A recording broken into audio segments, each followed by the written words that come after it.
Hello all, welcome back. कैसे हैं आप सब लोग? आज हम लोग ये जो क्वेश्चन सामने स्क्रीन पे देख रहे हैं, ये अकाउंटिंग इक्वेशन की एक और वैरायटी है जिसमें क्वेश्चन मुझे पूरी अकाउंटिंग इक्वेशन बनाने को नहीं बोल रहा है, लेकिन इसमें मुझे कुछ और चीजें फाइंड आउट करनी है। जैसे कि यहाँ पे आप लोग देख सकते हैं, क्लोजिंग कैपिटल निकालने को बोल रहा है और दूसरा profit earned during the year.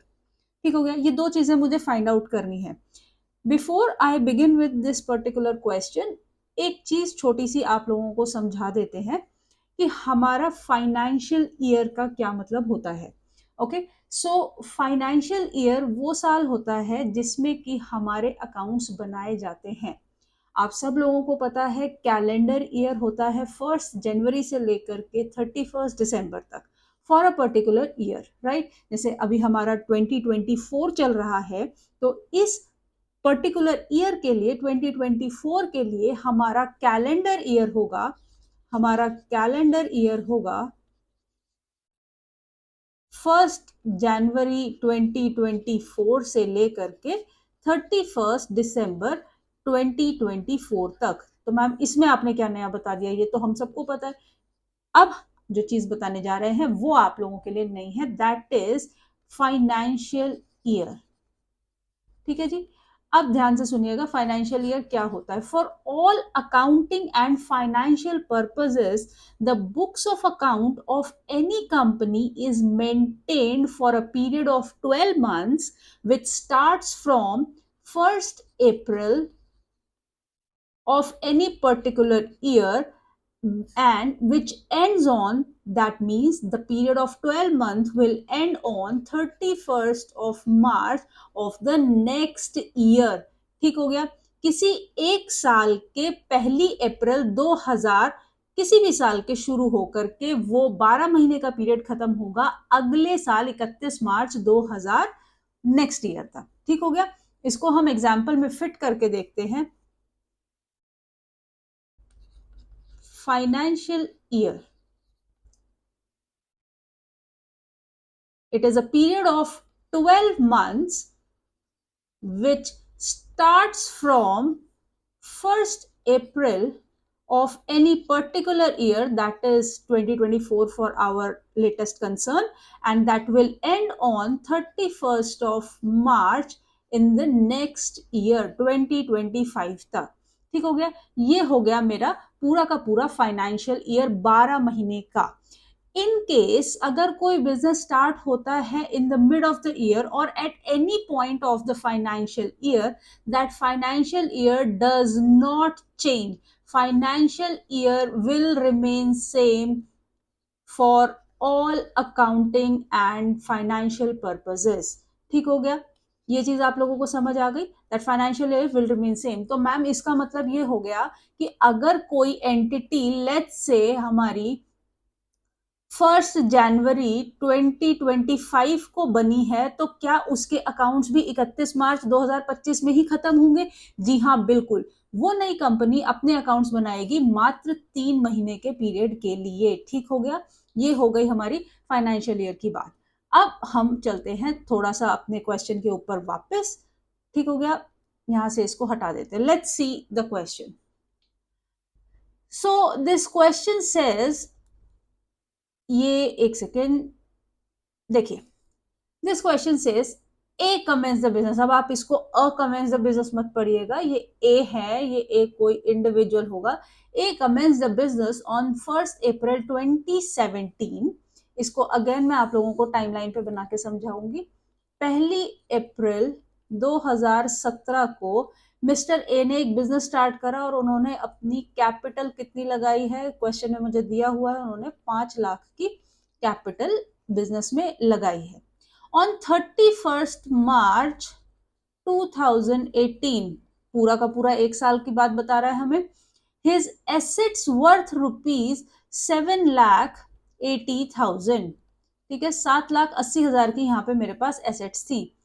यहाँ पे मुझे बोल रहा है कि 31 मार्च 2018 को ही मेरी लाइबिलिटीज जो थी वो थी 70,000 रुपए की, 70,000 रुपीज। ठीक हो गया। अब मुझे आगे निकालने को क्या बोलता है, find out his closing capital and profits earned during the year.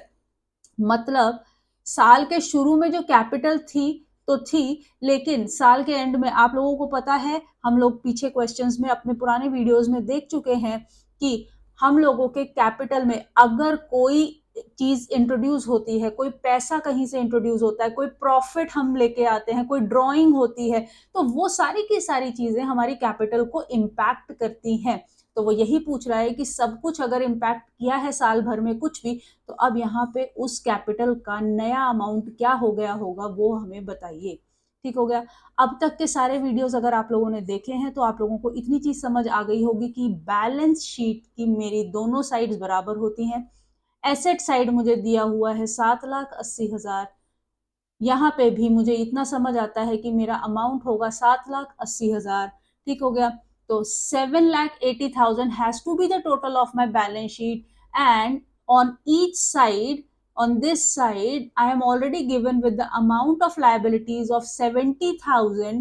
That means अगर इसे मैं अकाउंटिंग इक्वेशन में रखती हूं तो जो हमने पढ़ी थी वो ये थी, assets is equal to liability plus capital. Yes, यही हम लोगों ने लास्ट क्लास में देखा है। एसेट्स मुझे दिए हुए हैं 7,80,000 के, लाइबिलिटीज मुझे दी हुई है 70,000 रुपीज की। क्या मेरी क्लोजिंग कैपिटल यहां से निकाली जा सकती है?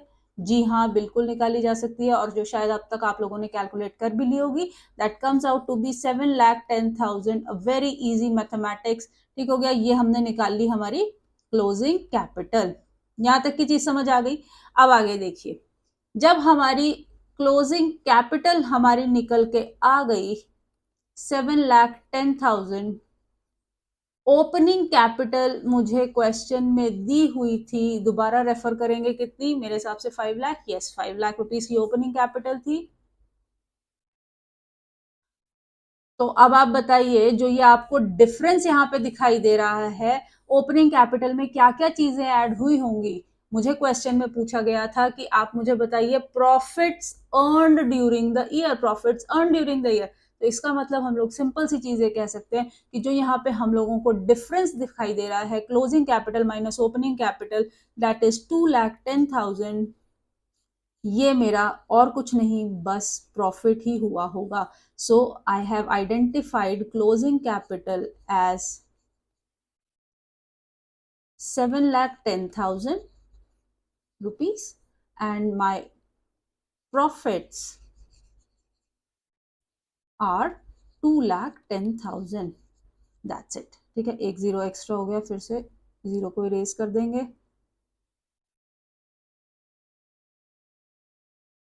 सारा ही हट गया, कोई बात नहीं। ठीक है, आप लोग ये चीज को समझ गए हैं। तो ये हमारा ये वाला क्वेश्चन खत्म हो गया।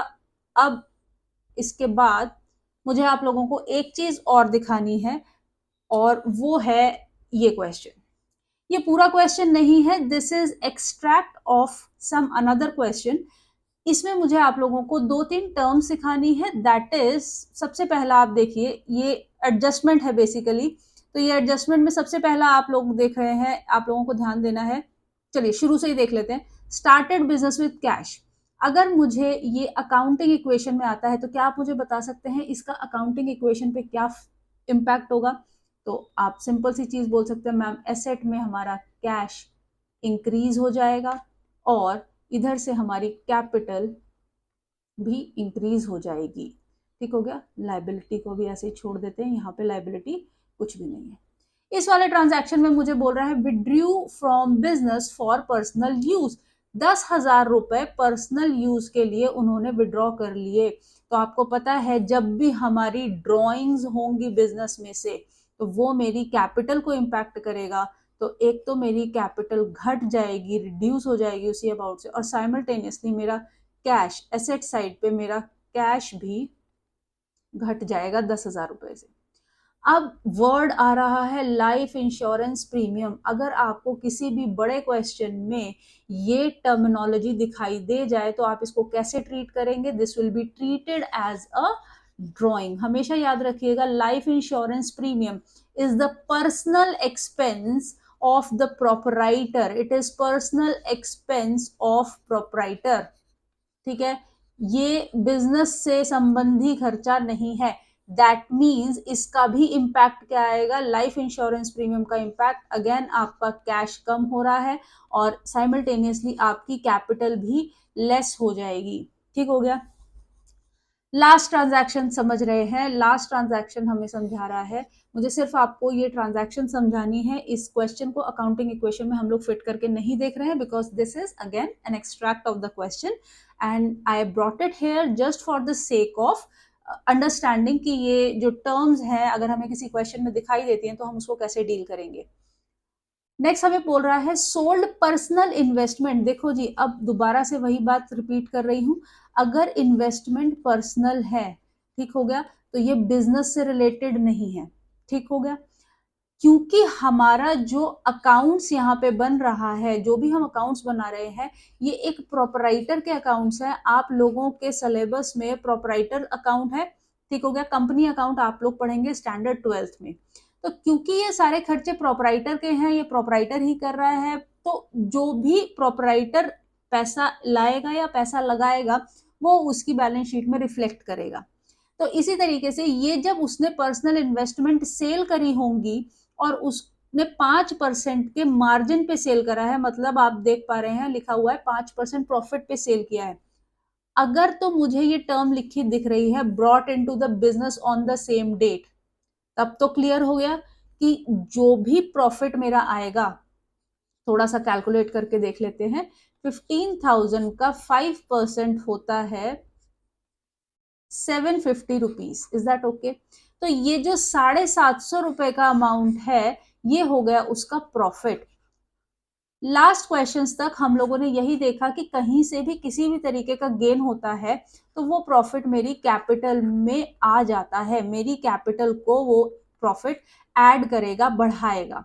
ठीक हो गया। लेकिन हमें बोला गया है कि जो ये पूरी की पूरी पर्सनल इन्वेस्टमेंट सेल हुई है वो पर्सनल इन्वेस्टमेंट हम लोग वापस से बिजनेस में लेके आ रहे हैं on the same date. So I can say this sale must have completed for ₹15,000 का मेरा इन्वेस्टमेंट था, प्लस मैंने 750 रुपए का प्रॉफिट किया, तो मेरे पास इस टाइम टोटल कैश आ गया 15,750 रुपए।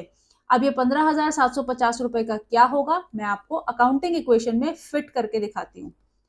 Asset side, liability side plus capital side. Okay, तो कैपिटल जो थी वो रही होगी और उस कैपिटल में हम लोग प्लस कर देंगे 15,750 रुपए, ये ऐड हो गया। लाइबिलिटीज मुझे पता नहीं, और एसेट साइड पे मेरा क्या इंपैक्ट आएगा, मेरा कैश 15,750 से इंक्रीज हो जाएगा। So this is this whole transaction that will impact my accounting equation in this manner. I hope आप लोगों को ये बेसिक सी चीज समझ आ गई होगी। ये 2 क्वेश्चन मेरे लास्ट पार्ट थे मेरे अकाउंटिंग इक्वेशन वाले चैप्टर के। मेरे हिसाब से ये चैप्टर अब डन हो चुका है। इन केस अगर आपको कोई भी क्वेरी है तो आप लोग कमेंट में मेरे को बता सकते हैं, मैं उस क्वेरी को डील करने की अपने नेक्स्ट वीडियो में जरूर कोशिश करूंगी। Thank you so much, have a good day.